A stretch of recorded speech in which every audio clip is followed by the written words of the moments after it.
Le Dirty Dozen Motor Cycle Club était un club de motards hors-la-loi basé en Arizona.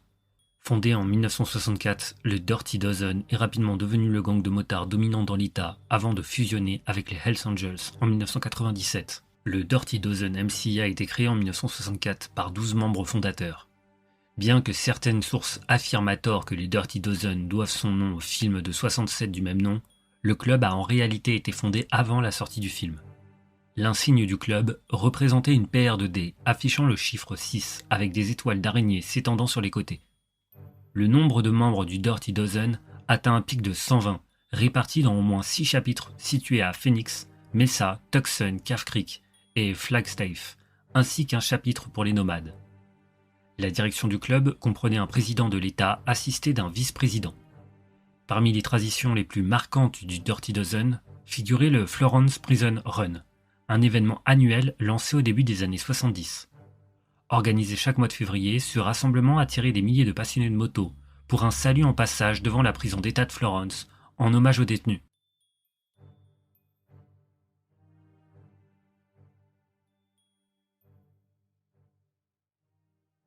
Le Dirty Dozen MC est devenu le gang de motards le plus violent et le plus important d'Arizona, interdisant à d'autres clubs de motards hors-la-loi de s'installer dans l'État sans leur permission.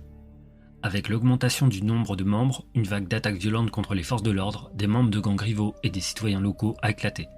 Ces incidents comprenaient une tentative de meurtre d'un policier, des agressions dans des bars, ainsi que des attentats à la bombe et des fusillades visant des entreprises et des résidences.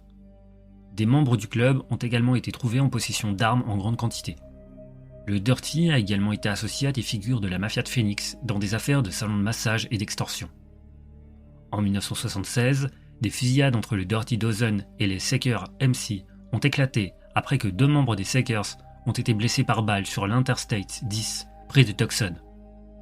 Le 29 mars 1976, le conflit a fait sa première victime quand Bruce Reiter, en visite chez son beau-frère, membre des Dirty Dozen, a été tué par un tireur d'élite. Les dirigeants de plusieurs clubs, dont les Dirty Dozen, se rencontrent le lendemain avec les autorités pour discuter de la fin du conflit. En 1979, le Dirty Dozen s'établit un clubhouse à Claypole, où, surpassant en nombre les forces de l'ordre locales, le club opérait en toute impunité, terrorisant les résidents. En 80, un membre du Dirty Dozen a tué 2 membres du Bad Company MC, après une tentative infructueuse de les dissuader de porter leurs couleurs dans la région. En 82, un conflit pour le contrôle des réseaux de prostitution à Tucson a éclaté entre les Dirty Dozen et les Mongols, ces derniers étant alliés aux Outlaws. Le Dirty Dozen a alors scellé une alliance avec les Hells Angels, leur principal fournisseur de méthamphétamine. Plusieurs membres seniors du Dirty Dozen ont été condamnés pour trafic de drogue. En 83, un civil, John Turner, a été tué par balle après avoir tenté de détruire les motos du club devant un bar de Phoenix. En août de la même année, un membre du club a enlevé et agressé la petite amie d'un autre membre. Il a été condamné à une peine de prison à vie pour enlèvement et agression. En janvier 84, une opération d'infiltration de 19 mois a conduit à l'arrestation de plusieurs membres du Dirty Dozen pour trafic de drogue. Cette enquête a permis de saisir d'importantes quantités de drogue, d'armes et de munitions. En février 85, une enquête conjointe du FBI et du DPS porte sur l'arrestation de 44 membres et associés du club pour trafic de méthamphétamine. En 90, un conflit avec les Vagos MC a éclaté après que ces derniers ont tenté d'établir un chapitre à Phoenix. Ce conflit a conduit à plusieurs fusillades et attentats, causant des victimes parmi des passants innocents.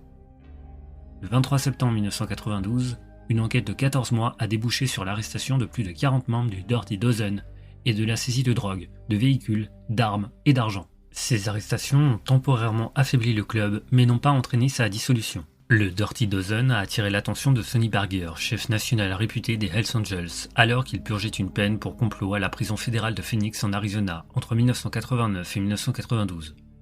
En juillet 1996, le chapitre d'Oakland des Hells Angels a voté en faveur de son expansion en Arizona via une fusion avec le Dirty Dozen, et la majorité des membres de ce dernier ont voté pour devenir définitivement des Hells Angels. Robert Mora, président du chapitre de Tucson du Dirty Dozen, a été reconnu comme le principal artisan de cette fusion, cherchant un réseau de motards plus vaste pour développer leurs affaires. Bien que des tentatives de fusion aient été envisagées les années précédentes, elles n'avaient jamais abouti.